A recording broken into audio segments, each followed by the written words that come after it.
Hi, I'm Jay Allen from My True North, and in this brief video I want to share with you the importance of being able to have a clear, defined mission that everyone on your team understands. You see, yesterday I went to a meeting of the Board of Trustees for a national charity. I was fortunate enough to have been invited to be considered as a trustee, and I've come away quite excited by the fact that I've been accepted onto the Board of Trustees for a National Forces charity. More of that will follow in the ensuing emails and videos that I'm going to put out. But for now, I want to talk to you about the importance of the mission. You see, this charity first formed in 2011, and over the last 4 years, they've been building momentum with regards to what their aims are and their achievements are to date, and what the whole mission statement is.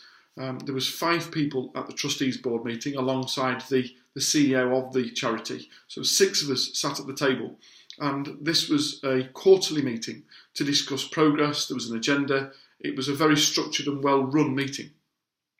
But what became blatantly obvious quite early on in the meeting was lots of people had the right intent and the right attitude towards it, but they weren't all pulling in the same direction. There was lots of people with lots of intent and lots of thought, and the whole thing was working towards what they thought was the right things to do for the charity.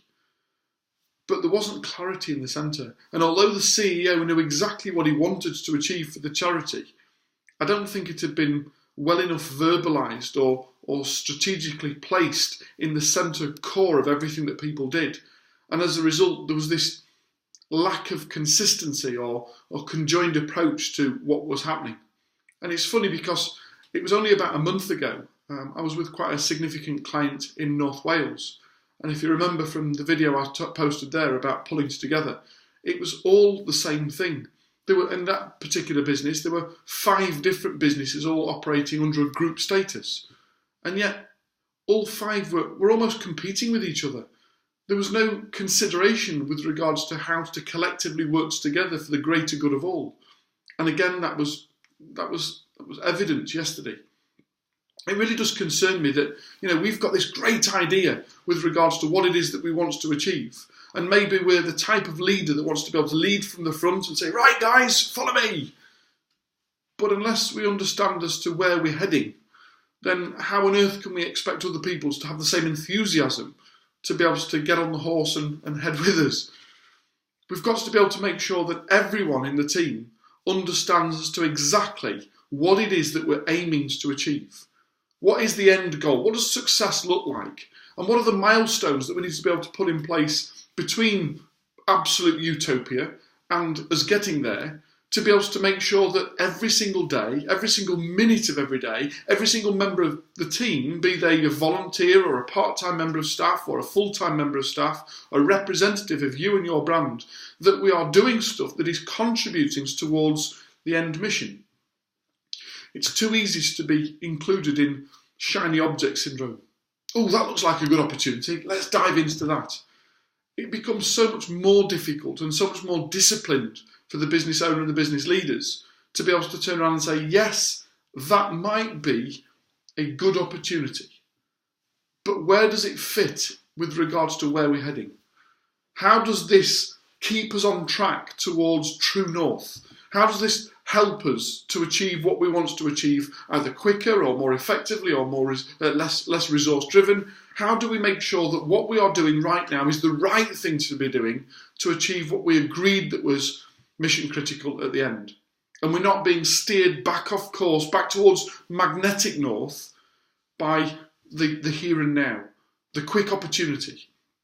Don't get me wrong, it's good ideas to be flexible and to understand that there are many different ways to be able to get to where we want to be. But it's about being able to stop and measure to determine as to, are we doing the right thing? Or are we doing what's coming to us because it seems like the right thing without actually thinking about, have we applied this to the missions to determine, is it mission critical? Does this actually contribute fairly and safely and sensibly towards the end goal of where we want to be? I ended up being quite vocal at the trustees meeting yesterday. I sincerely hope that I haven't blotted my copybook by how vocal I was with regards to the mission critical statements that we needed to be able to iron out to make sure that everything that is being done within the charity is contributing towards that mission statement, as opposed to upsetting people because of their own little microcosms of what they see as important. So I ask you in your business, have you got a clear, defined mission statement? And once you've got it, where is it? I've had a client recently how I was talking about the importance of mission statements. He's got a very strong and quite a significant sales team of about 16 or 17 people.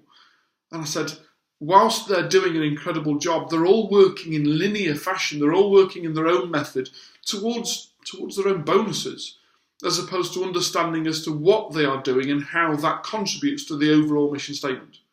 I said, why don't you get a mission statement and create it as a mural on the wall, have a big sign that says this is who we are and this is what we're here for. This is what it's all the purpose for. This is what we're aiming towards.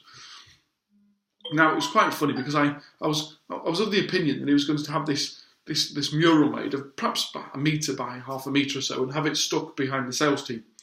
He actually got the measurements wrong, and it's actually filled the whole wall of the building. It's about 40 odd foot along the back wall of the building. I mean, the lettering is like, 1 metre per letter.